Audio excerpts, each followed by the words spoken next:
fingers crossed it doesn't cut out this time. So low row is twice in the week, density session, and then again at my back session. So due to that, I am using the handle at a slight different angle each time. So today it's more 30-45 degree palms facing down and kind of ripping it apart, trying to spread my shoulder blades and drive my chest into the pad. And then in my back session it's a bit more of a neutral grip. I'm pulling in a bit more narrow, so it's still upper back, but it's a bit more specific to the mid-back. And the way I'm set up in terms of my hips and where my chest is on the pad today is a little bit different than the Friday's back session. So it's still the same movement, but it's a teensy bit different. So I've got this and then some other bits, and then I'm pulling later on.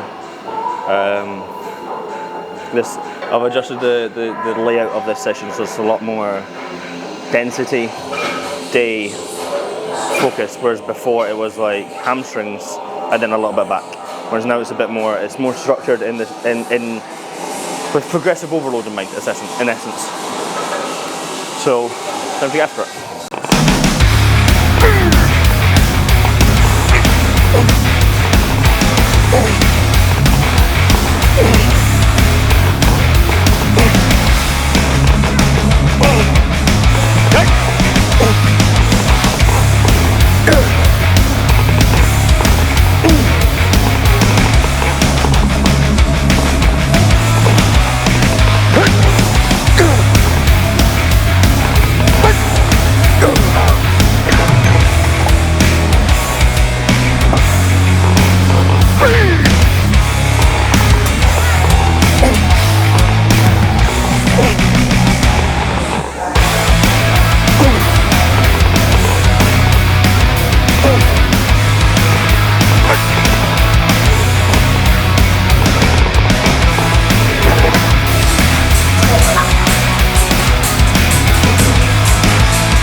So that is density day done at 19 weeks out. So we finished on 1 outlet set, 10 to 15 single leg press on the hip press. So I was trying to get in the flow of doing Bulgarian split squats, but I didn't give them long, but after 2 or 3 weeks on them, it just wasn't really clicking with them. So I went for the hip press. I've not started loading the bottom peg yet, so at the moment it's essentially loading, for all you science nerds out there, the top peg is loading it in the shortened range. But what I've noticed when I've been taking my measurements is that my right leg is, I think it's about half an inch smaller than my left, but it's enough that I can see it. But when I'm posing, I can kind of notice it. So when I watched it there, I actually took quite a big jump in load, which is always nice. And then 2 sets of the adductor. Load was a bit down than normal, but that sound, the contraction and connection I get with adductors now is far superior than what I was getting before. So 1 set 12 to 15 with a stack, and then the second set was 9 reps with 20 kilo pinned to the stack, which is quite nice. The one thing I will say is I noticed when I was doing the seat like girl, without my yoga block, it just didn't feel the same. It was a bit jerky. So the second set when I went heavier, my reps weren't as tight as I'd like them to be, and I usually extend that set with some forced reps. So I did partials on the second set, the first set, the second set I didn't, but overall pretty solid session. My upper back feels fried. I've got enough of a quad pump and some blood in my legs from my quads that I'm happy with, and my hamstrings and adductors feel fucking brutalized. So job done. It is fucking late though. It is 11 o'clock. 11 o'clock at night. So I think I started training at 9. So 2 hours thereabouts. Pretty happy with that session though. I always try to get like the flow of my sessions, especially right at the start of prep, in a good spot. So when I start running them, I don't have to change anything, and if I do, it's often within the 6 week out period, and it's because I've just lost enough weight that certain movements like barbell squatting, some pulls from the floor, some presses with free weights just don't feel as solid, just simple stability issues. So again, this is the reason why I've put these back in, but at the moment I'm pretty happy with the kind of the flow of every session, which is something not enough people speak about, is the flow of sessions and how you go from one movement to the next and one muscle group to the next. Obviously with higher frequency style training, you're hitting more than one muscle group, one set muscle group in a session, and you don't want it to feel clunky, you don't want it to feel odd, you want it to just flow where it makes sense. Which probably I'll cover in a later video, but other than that I need to go have a Cocoa Pops and then get home to bed because I've had 5 hours sleep. Such is life.